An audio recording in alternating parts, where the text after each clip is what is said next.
তো গাইস দেখো রাত 9:30 বাজে, আমরা যাচ্ছিলাম একটু মাঝের টাবড়ি ঘুরতে দিদির বাড়িতে। তো মাঝ রাস্তায় এসে বৃষ্টি নেমে গেছে। এই যে ক্যাবলাহান্ত এখানে বসে আছে আর এই যে তো ভিজতে ভিজতে এখন বেরিয়ে গেছি। প্রায় 1 ঘন্টা দাঁড়িয়েছিলাম, তারপরেও বৃষ্টি আর কমছে না। তো একটু হালকা কমেছে, তার জন্যই বেরিয়ে গেছি। তোমাদের দাদাভাই হেলমেট পরে নিয়েছে আর আমি মাথায় কাপড়টা দিয়ে নিয়েছি, কারণ মাথা ভিজালে চলবে না। এমনি আমার সর্দি, তার মধ্যে আরও যদি সর্দি লেগে যায় বাস। আমার স্বপ্নের গাড়ি, মানে ড্রিম একটা গাড়ি, তো সেটাই দেখছি। কিনতে তো পারবো না গরিব বলে, তার জন্য একটু ভিডিও করে দেখি, এটাতেই আশ মিটিয়ে নিই। তো প্রায় আমরা এসেই গিয়েছি যেটার জন্য এসেছি। তো এই যে প্রোগ্রাম ছিল, এখানে নাম কীর্তন ছিল, তো সেখানেই এসেছি। নাম কীর্তন না, সরি, ওটাকে কী যেন বলে, বাউল গান ওরকমই কিছু বলে, জানি না, কমেন্ট করে জানি ওটাকে কী গান বলে শুনে। তো প্রায় এই যে দিদির বাড়ির পাশেই হচ্ছে, তো চলে আসলাম। তো তোমাদের দাদাভাই গিয়েই খেতে বসে গিয়েছে। দেখো রুটি আর ঘুগনি ছিল, সেটাই খাচ্ছে। আমাকে বলছিল খাবে নাকি, আমি খাইনি। তো এইখানে একটা এই যে আমার ভাইগনার মুখোশ কিনেছে, ভয় দেখাচ্ছিলাম যে দাও তো আমি একটু পড়ি। তো আমি দেখে একটু ভিডিও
ভালোবাসি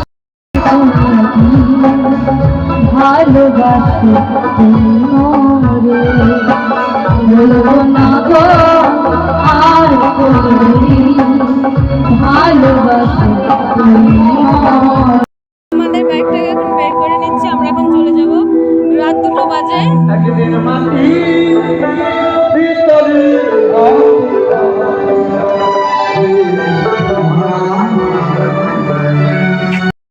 তো আমরা তো বেরিয়ে পড়লাম, রাত 2টো বাজে। রাস্তায় কোনো গাড়ি ঘোড়াই নেই, একদম ফাঁকা।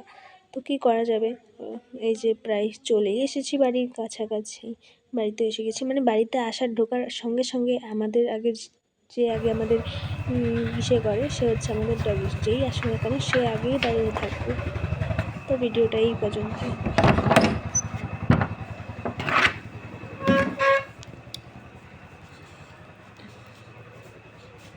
তো ভিডিওটা এখানেই শেষ করছি।